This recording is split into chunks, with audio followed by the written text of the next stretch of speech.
મિત્રો આજે આપણે જવાનું છે જુનાગઢ શિવરાત્રિના મેળામાં, તો આપણે જઈએ। મિત્રો અમે હાઈવે તો પહોંચી ગયા છે। અહીંથી આપણે જવાનું છે બસમાં, એસટી બસ। મિત્રો બસો તો લાટ જ જાય છે, પણ આપણે એક માણસ હજી બાકી છે, એટલે એ આવે પછી આપણે જવાનું છે। એટલે અને પછી આપણે પહોંચી ગયા છે ઉના ડેપોએ। મિત્રો જુનાગઢ જવા માટે લાટ જ વ્યક્તિ હતો, એટલે એક્સ્ટ્રા બસ કરવી પડી અને આપણે બસમાં બેઠી ગયા, એટલે આપણે હવે સીધા ડાયરેક્ટ જુનાગઢ જઈને મળીએ। મિત્રો તમે ટિકિટ તો જો કેટલા રૂપિયા લીધા? મિત્રો ઉનાથી જુનાગઢ તો બહુ જ આગું છે, એટલે આપણે એમ છે કે સુઈ જાય ઘડીક અને પછી જુનાગઢ પહોંચીને આપણે સીધી ગુલ્ફી ઉપાડી લીધી હો। આ બધાય તો જો, આ બધાય તો માવો જમાવે હો ભાઈ।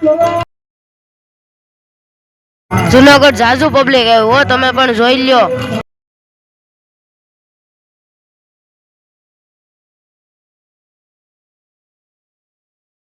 મિત્રો મારી હાઈટ નાની હતી, એટલે મેં મારા પપ્પાને કીધું, પપ્પા તમે મને એક બ્લોગ બનાવી દો। થોડીક જ વારમાં આપણે મિત્રો દામોકુંડ પહોંચી ગયા છે।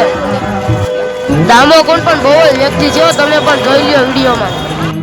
મિત્રો તમે પણ દામોકુંડમાં સ્નાન કર્યું હોય તો જરા કોમેન્ટ કરી દેજો। પછી તો આપણે પિતૃ દર્પણ કરી નાખ્યું હોય।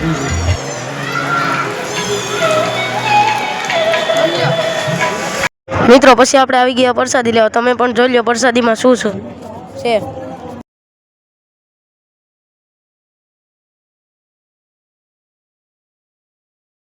મિત્રો આપણે પ્રસાદી લઈ લીધી છે અને આપણે જઈએ છીએ ભવનાથ તરફ।